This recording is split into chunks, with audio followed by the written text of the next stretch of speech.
हम पढ़ेंगे एक जादुई पेड़ के बारे में। उस पेड़ के सामने जो कोई भी कुछ भी सोचता तो वो इच्छा पूरा हो जाता है। एक बड़ी छोटी सी कहानी है पुराने जमाने के घनघोर जंगल की, जिसके अंदर इच्छा को पूरा करने वाला पेड़ था। उस पेड़ के बारे में बहुत कम लोगों को पता था, क्योंकि उसे घनघोर जंगल में कोई जाता नहीं था। एक ऐसा जंगल जहां सूरज की किरणें भी बहुत मुश्किल पहुंच पाती थी। एक बार एक कलाकार वहां से निकल रहा था और उसे उस पेड़ के बारे में कोई अंदाजा नहीं था। अब सहयोग यह था कि इस पेड़ के नीचे आराम करने के लिए रुका। अपने साथ घर से खाना लाया था। उसने खाना खाया और उसने सोचा कि थोड़ी देर आराम कर लेता हूँ, नींद ले लेता हूँ, उसके बाद चल दूंगा। और जब वह सोया तो उसकी नींद इतनी लंबी रही कि वो सीधा शाम में जगा। तब तक आसपास अंधेरा हो चुका था। उसे लगा कि अब तो मुझे यहीं रात बितानी होगी, इसके अलावा मेरे पास कोई चारा नहीं।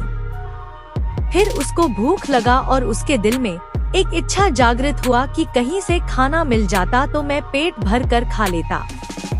कमाल की बात यह हुई कि उसके सामने पकवानों से भरी हुई एक थाली आ गई।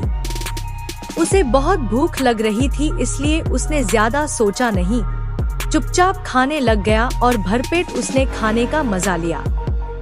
एक से बढ़कर एक पकवान थे। उसने खाना खा लिया तो उसके मन में एक और इच्छा हुई कि कहीं से कुछ पीने को मिल जाता। उसके सामने शरबत के 2 बड़े-बड़े ग्लास आ गए। वह बहुत खुश हुआ और उसने वह शरबत भी पी ली और यह नहीं सोचा कि यह कहां से आ रहा है।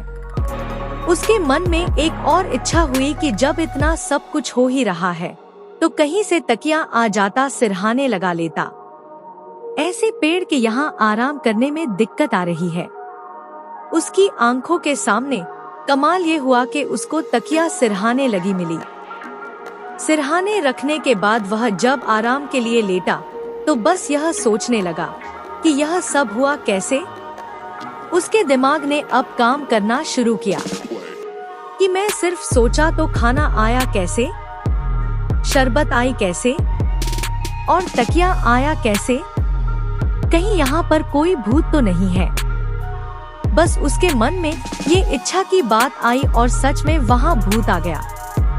जैसी उसने भूत को देखा तो उसके मन में पहले विचार यही आया कि कहीं ये भूत मुझे खा ना जाए, क्योंकि इसीलिए उसने मुझ तक शरबत पहुंचाई, खाना पहुंचा, पकवान पहुंचाया।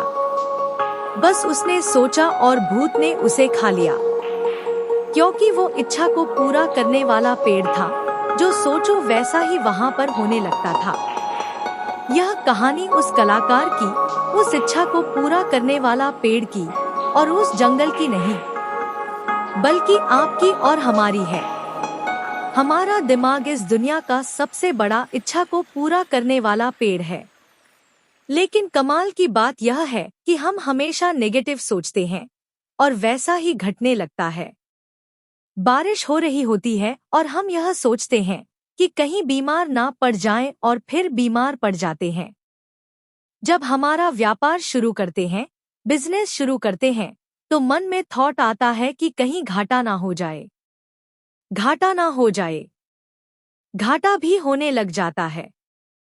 नौकरी में जाते हैं तो सोचते हैं कहीं आज बॉस ना डांट दे, और बॉस डांटना भी लगता है। हम हमेशा उल्टा ही सोच रहे होते हैं। सोचते हैं कि कहीं बच्चा ना गिर जाए, बच्चा गिर जाता है, उसे लग जाती है। जीवन में जैसा सोचेंगे, यह इच्छाओं को पूरा करने वाला पेड़ जो कि आपका ब्रेन है, यह अवचेतन मन उन्हें सारी चीजों को पूरा करने में जुड़ जाएगा। इसकी सारी शक्ति आपकी सोच को जागृत करने में, उसको साकार करने में जुड़ जाएगी। इसीलिए छोटी सी कहानी का सार यह कहता है, जैसा सोचोगे वैसा पाओगे। इसलिए सोचना पॉजिटिविटी के साथ शुरू कीजिए, वरना जीवन में आपका इच्छाओं को पूरा करने वाला पेड़ एक भूत को लेकर आएगा और वह भूत आपको खा जाएगा।